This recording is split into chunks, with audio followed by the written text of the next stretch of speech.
আমরা কথা শুনছিলাম প্রফেসর ডক্টর নাহরিন ইসলাম খান আপনার কাছে। আপনি নারী বিষয়ে কথা বলছিলেন, সেটা যদি শেষ করেন। জি, ওই যে সেটাই আসলে বলছিলাম যে এই যে দেখেন নারী ইস্যুগুলাতে, নারী ইস্যুতেও কিন্তু আমরা এনসিপির কাছ থেকে, কারণ আমার তো আশা আছে যে এনসিপি একটা নতুন দল না, তারা অনেক প্রোগ্রেসিভ হবে, তাদের কাছ থেকে আমরা এই বিষয়ে ক্লিয়ার। কিন্তু যখনই ওনাদের নেত্রী এসে বলে দিলেন যে নারীর পোশাকের জন্য কমিটি হবে, তখন আমি আসলে একটু মানে ধাক্কা খেলাম এক ধরনের।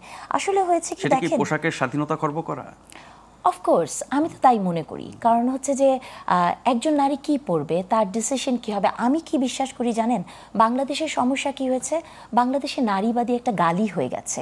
কারণ হচ্ছে নারীবাদী যে রিয়েল কনসেপ্টটা, সেটা থেকে আসলে আমরা অনেক দূরে চলে গেছি। বাংলাদেশের নারীবাদীটা কিন্তু আসলে এই দেশ, কালচার, এই কনটেক্সট থেকে মিলিয়ে একটা জগা খিচুড়ি বানানো। নারীবাদী মানেই হচ্ছে বাংলাদেশে একটা টেন্ডেন্সি আপনাকে পুরুষের মতো হয়ে যেতে হবে।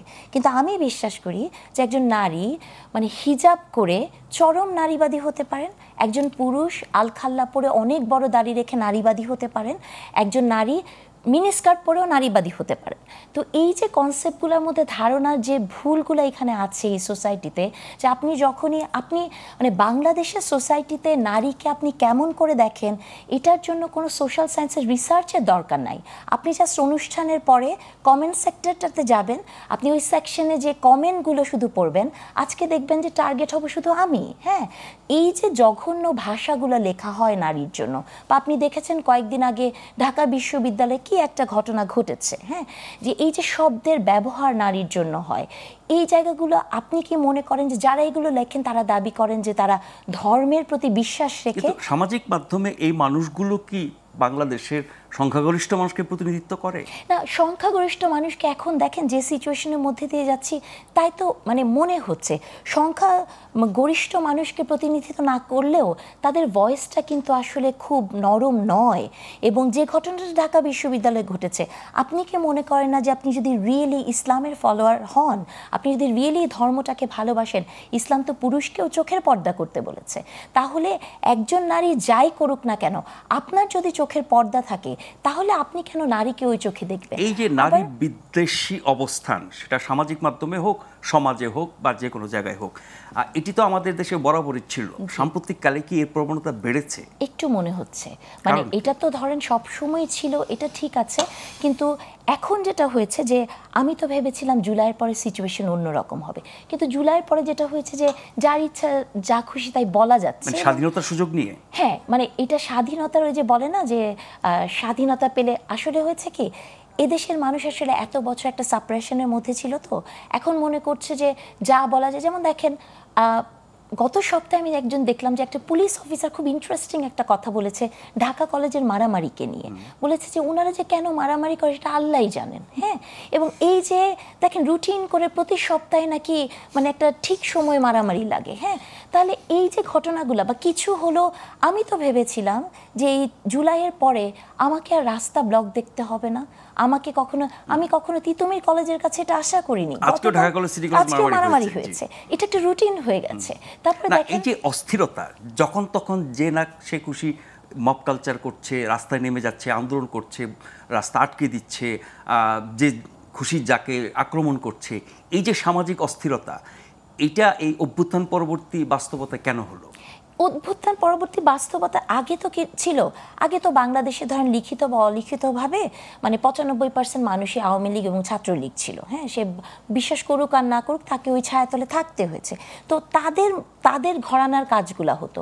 আর এখন যেটা হয়েছে যে সবাই ভাবছে কি যে আমার হাতে একটা পাওয়ার আছে, আমি বলতে পারি, খুবই ভালো। সমাজে যদি সবাই কথা বলতে পারে খুব ভালো, কিন্তু পরমত সহিষ্ণুতা এবং আপনাকে কোন জায়গায় থামতে হবে, এটাও তো এই সমাজে শেখার একটা জায়গা। তো 15 বছর আসলে আপনাকে এমন একটা জায়গায় নিয়ে গেছে যে আপনি আসলে ভাবছেন যে না, আমি তো আসলে এটা বলতেই পারি, এখন আমার বলার সময় এসছে।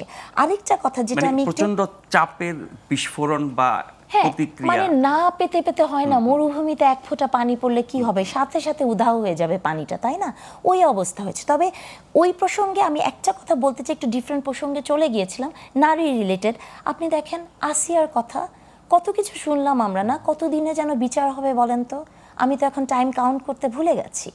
আসিয়া তাকে যে অবস্থার মধ্যে যেতে গেছে, আসিয়ার যে সামাজিক মানে ব্যাকগ্রাউন্ড, তার যে পরিবার, সেই আসিয়ারই যদি বিচার না হয়, এই দেশে মুনিয়ার বিচার হবে? আপনি বলেন হবে? আবার দেখেন এই দেশে আপনারা সাংবাদিকরা আপনারা কি করেন, ক্রমাগত কি লেখেন পত্রিকাতে, লেখেন যে শ্লীলতাহানি। আপনি চিন্তা করে দেখেন তো, যে মেয়েটি ধর্ষিত হয়েছে তার কেন শ্লীলতাহানি হবে? শ্লীলতাহানি তো হবে সেই লোকের যে ধর্ষণ করেছে। কিন্তু প্রতিনিয়ত সাংবাদিকরা, আমি অনেক বড় বড় নেতাদেরকেও দেখি, এই যে শব্দের ব্যবহারের প্রতি মানুষের কিন্তু, শব্দ কিন্তু ইনডিরেক্টলি আপনার ভেতরে এক ধরনের ইনফ্লুয়েন্স ক্রিয়েট করে না? এই যে যেমন ধরেন একটা মহিলা, আমরা এই শব্দটা কত সুন্দর করে ব্যবহার করি, কিন্তু এটার যদি ব্যুৎপত্তিগত অর্থ আপনি দেখেন, যে মহলের ভেতরে যে অন্তরীণ থাকবে, অসূর্য স্পর্শা, মানে মিনিংটাই কত খারাপ জায়গা থেকে এসছে। কিন্তু সেটার মধ্যে আপনি আমার ভদ্র লাগাচ্ছেন। সংস্কার কমিশনের যে রিপোর্ট দিল দুদিন আগে, তারা কিন্তু বলেছে যে নারী শব্দটি ব্যবহার করতে মহিলার বদলে, এমনকি শ্রম বিষয়ক সংস্কার কমিশনও এই নারীদের এই অবস্থানের কথা বলেছে। আপনি দেখেন যে এই যে শব্দগুলো আপনার কাছে মনে হতে পারে এটা একটা শব্দ, কিন্তু শব্দ দিয়ে কিন্তু মানে আমি মনে করি যে ধর্ষণ যেমন মুখ দিয়ে হয়, ধর্ষণ যেমন শরীর দিয়ে হয়, ধর্ষণ ভার্বালিও হয়, মুখ দিয়ে হয়, চোখ দিয়ে হয়। বাংলাদেশের নারীরা, আমাদের মতো মেয়েরাও যাদেরকে আপনারা ভাবেন খুবই পাওয়ারফুল শক্তিশালী নারী, তারাও কিন্তু পথে ঘাটে চোখ দিয়ে আমরা ধর্ষিত হইতো, তাই না? তো তাহলে হচ্ছে শব্দ ভেরি ইম্পর্টেন্ট।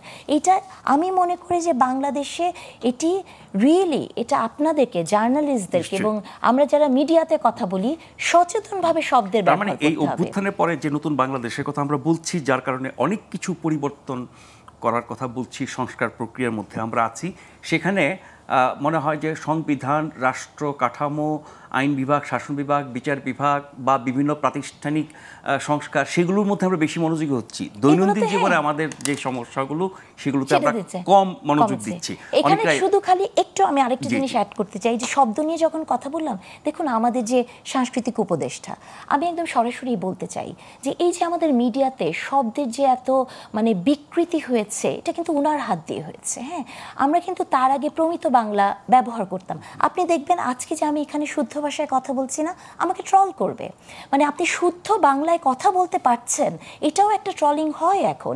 তাহলে এই যে পুরো সোসাইটিতে শব্দের ব্যবহার, আপনি ভাষা তো বাংলা তো এখন গরিবের ভাষা হয়ে গেছে।